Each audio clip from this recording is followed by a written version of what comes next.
हम निर्णय करेंगे। ओके डॉक्टर नवल किशोर, आपकी क्या राय है, आपकी पार्टी की क्या राय है डॉक्टर नवल किशोर? क्या यूनिफॉर्म सिविल कोड देश में होना चाहिए या नहीं होना चाहिए?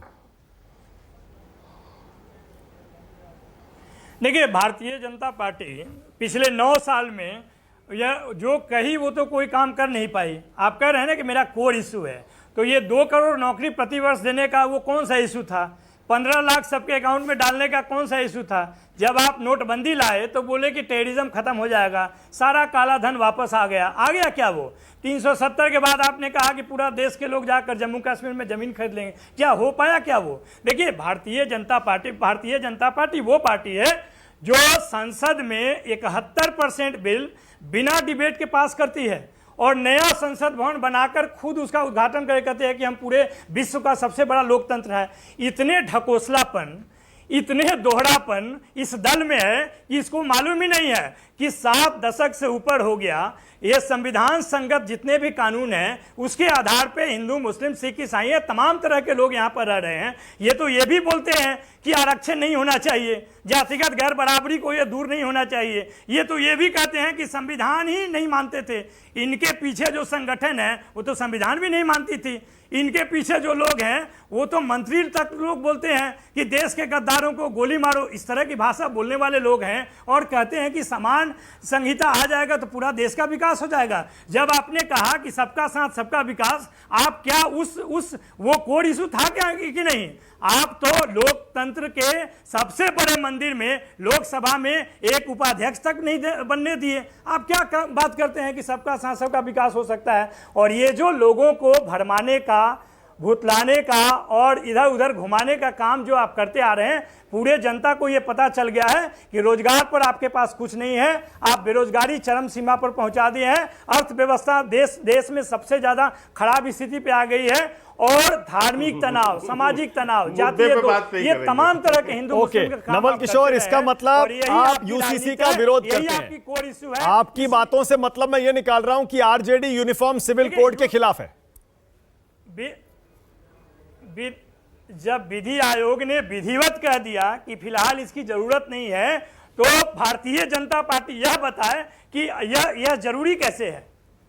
जरूरी तो नौकरी मतलब आप खिलाफ है ना? व्यवस्था ठीक होनी चाहिए। अगर संसद में आएगा आप विरोध करेंगे ना? बनी रहनी चाहिए। जरूरी है कि सेकुलरिज्म की रक्षा होनी चाहिए। जरूरी है कि जो माइनॉरिटी है उनकी रक्षा होनी चाहिए। जरूरी है कि इस देश का विकास होना चाहिए। आप कहते थे कि हम लोगों से पूछकर ये 3 कानून बनाए कृषि और किसान के विषय में। क्यों आपने 1 साल तक आप हठधर्मिता अपनाए रहे? 12 से 14 राउंड तक बात किए, लोग किसानों की बात नहीं माने और अंत में आप उसको वापस लिए। मतलब आप खिलाफ है ना नवल किशोर? देखिए साफ साफ बताइए, आप यूनिफॉर्म सिविल कोड के खिलाफ है ना? आप इसका विरोध करेंगे ना? देखिए, हम देश के संविधान के साथ हैं। जो आयोग पहले बोल चुका है कि फिलहाल इसकी जरूरत नहीं है। इस देश को अभी जरूरत क्या है उसकी चिंता भाजपा को नहीं है, भारतीय जनता पार्टी को नहीं है। उसकी चिंता यही है कि एक दल के पास करोड़ों रुपए रहे, बाकी दल सारे जो निर्धन हो जाएं। सारे काम जो है वो भाजपा वालों का हो, सारे काम जो है वो एक संगठन वालों। ओके, के शर्मा रिस्पॉन्ड कर रहे हैं आपको। बोलिए के शर्मा, उसके बाद आ रहा हूं दानिश कुरैशी। के शर्मा बोलिए। देखिए सेक्युलर के चैंपियन बनने वालों को मैं एक बात पूछना चाहता हूं कि आप कहते हैं कि हम सेक्युलर हैं। अरे सेकुलरिज्म की चैंपियन नहीं, अभी संविधान का अभिन्न हिस्सा है। शर्म नहीं आती है ये बोलने में? सेकुलरिज्म क्या यह राष्ट्र कम्युनलिज्म है? क्या यहाँ पर शर्म बेशरम करोगे ना तो अभी गाली दे दे के तुम्हें उठ के भागोगे यहाँ से। इनको चुप कराइए, एक एक करके चुप कराइए, थोड़ा संयम बरतें। ऐसे नहीं है। डॉक्टर नवल किशोर, अब ये बदतमीजी करने आया है, गाली गलौज करने आया है, तो के शर्मा शांत प्लीज, एक एक करके दोनों को मौका दे रहा हूं। नवल किशोर, उन्होंने आपकी बात सुनी, आपको भी सुनना चाहिए। आप उनकी बात सुनिए, उसके बाद आपकी बारी आएगी, जवाब दीजिएगा।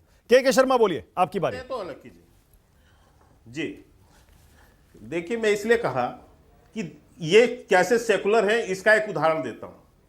इस साल रमजान के अवसर पर यही आरजेडी और जेडीयू ने मिलकर क्या निर्णय लिया बिहार में कि रमजान के समय में मुसलमान जो हैं रोजा रखने वाले कर्मचारी 1 दिन पहले, यानी 1 घंटा बाद में ऑफिस आएंगे और 1 घंटा पहले उनकी छुट्टी होगी। और उसी समय नवरात्र चल रहा था हिंदू जो वहां पर जो नवरात्र की जो रखते हैं व्रत, उनके लिए ये नियम नहीं आया। तो ऐसे तो ये सेकुलर हैं और ये बताते हैं कि हम सेकुलर हैं, इनको मुस्लिम अपीजमेंट करना है। आज जो है पश्चिम बंगाल में, आपने कल ही एक रिपोर्ट देखा होगा पिछड़ा वर्ग का, ये पिछड़े वर्ग के भी बहुत बड़े चैंपियन बनते हैं। आज वहां पर 90% मुस्लिम जातियों को जो है ओबीसी का लाभ मिल रहा है और केवल 10% जो है हिंदुओं को लाभ मिल रहा है। इनकी जबान बंद है, ये अपने आप को ओबीसी के मसीहा बताते हैं। आज वहां 90% जो है मुस्लिम जातियों को मिल रही है आरक्षण का लाभ, केवल 10% जो है हिंदुओं को मिल रहा है, लेकिन इनकी जबान बंद है और ये खुद को सेकुलर कहलाते हैं। एक शब्द बोला ममता बनर्जी के इस क्लिप पर, जहां पहले 11 जातियों को मिलती थी, आज बढ़ के जो है 127 जातियां हो गई वहां पर के शर्मा, अगर विपक्षी दलों का समर्थन नहीं मिलेगा राज्यसभा में कैसे पास कराएंगे? राज्यसभा में कैसे पास कराएंगे विपक्षी दलों के बिना के शर्मा, अगर यूनिफॉर्म सिविल कोड लाएंगे? आप ऐसा है मानक जी, अभी आने तो दीजिए, आप देखिएगा। ये तो बहुत से आंकड़े लोगों ने बताए हैं, अभी अध्यादेश जो केजरीवाल जी घूम रहे हैं उस पर भी यही कह रहे हैं। लेकिन हम आपको दिखाएंगे कैसे अध्यादेश भी हम पारित करते हैं और कैसे इसको भी पारित कर देंगे। क्या कहते हैं, ये पारित होकर आएगा। सेंसस में 2011 में ये तो पारित होकर रहेगा, ठीक है ना। तो ये इसके पारित करने में इनकी थोड़ी हमें जरूरत है। ये जो है मुस्लिम चाटुकारों से क्या करेंगे, सिखाया है, हमको कोई जरूरत नहीं है। ये जितने और पहले अपना घर संभालो, आप इसका पहले इनको कहिए घर संभाले। अभी कर्नाटक का भूल गए क्या? जवाब मिला ना वहां पे। नवल किशोर एक सेकंड डॉक्टर नवल किशोर एक सेकंड, दोनों को स्क्रीन पर रखिएगा एक सेकंड। डॉक्टर नवल किशोर के शर्मा कह रहे हैं हम लाएंगे और पारित करके दिखाएंगे, रोक लीजिए। तो कैसे रोकेंगे डॉक्टर नवल किशोर, बताइए, अगर पार्लियामेंट में आएगा तो?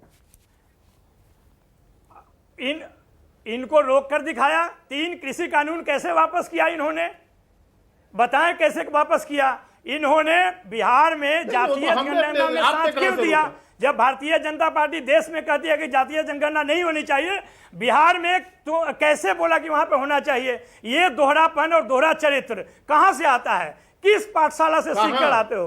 कौन से संविधान में लिखा हुआ है कि जहां पर फायदा हो वहां पे ये बात बोलो, जहां पे घाटा हो वहां पे ये बात बोलो? के शर्मा, उसके बाद आगे जा रहा हूं। के शर्मा बोलिए। प्रधानमंत्री को जब आपने इंट्रोड्यूस किया था तब कहा कि ये ओबीसी के हैं, आप राष्ट्रपति को के शर्मा बोलिए। आदिवासी हैं, जाति का कराएंगे थोड़ी ना। हाँ बोलिए।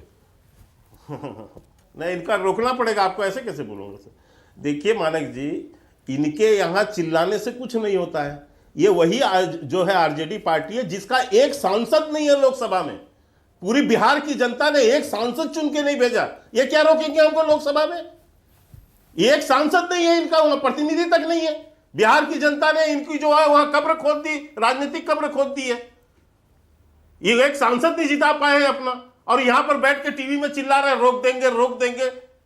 क्या रोकोगे? अरे बाकी पार्टियां भी तो हैं, कह रहा हूं कांग्रेस पार्टी है, टीएमसी है, और भी तमाम पार्टियां हैं। लोकसभा में उनके सांसद है, राज्यसभा में उनके सांसद है। तो हम कितने लोग हैं? नहीं तो कैसे? तो हमारे पास राज्यसभा में हम ऐसे बिल पारित कर रहे हैं क्या? राज्यसभा में हमारे पास बहुमत से बिल पारित नहीं हो रहे हैं क्या? ऐसे बिल पारित हो रहे हैं राज्यसभा के अंदर में। यूनिफॉर्म सिविल कोड में आपको उम्मीद है कि जो पार्टियां आपका समर्थन कर रही हैं बाकी कानूनों पर, वो यूनिफॉर्म सिविल कोड पर समर्थन करेंगी? BJD, TRS, YSR, TDP.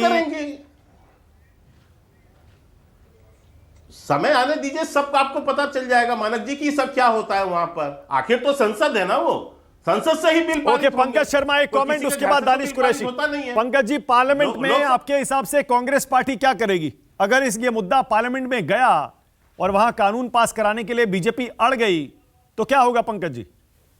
पहले अभी ये जो 1 महीना दिया है विधि आयोग ने, इसके नतीजे तो सामने आने दीजिए, इसी से पता चल जाएगा कि पूरे देश की राय क्या है। अभी के शर्मा जी कह रहे हैं कि सर्वाधिक लोग जिस पक्ष में होंगे, सर्वाधिक लोग क्या होता है? एक आम सहमति करानी होगी। ये देश हमेशा खाली बहुमत की राय से चले ऐसा नहीं होता है कि आप कहेंगे कि 51% लोगों ने चूंकि कह दिया है कि यूनिफॉर्म सिविल कोड लागू होगा तो यूसीसी लागू हो जाएगा। ये इस तरह का महत्वपूर्ण कदम पूरे देश की आम सहमति के बिना नहीं उठाया जा सकता। और आप देखेंगे कि इस 1 महीने में जो राय आएगी देश की, उससे ये स्पष्ट हो जाएगा कि यूसीसी के बारे में देश ये चाहता है कि इस मामले में कोई भी कदम बहुत सोच समझकर उठाया जाना चाहिए। ये जो रवैया है ओके कि ओके आप पंकज जी, देखेंगे, ऑल हम राइट, तो ओके, इसको एक पास सेकंड, करा दानिश कुरैशी,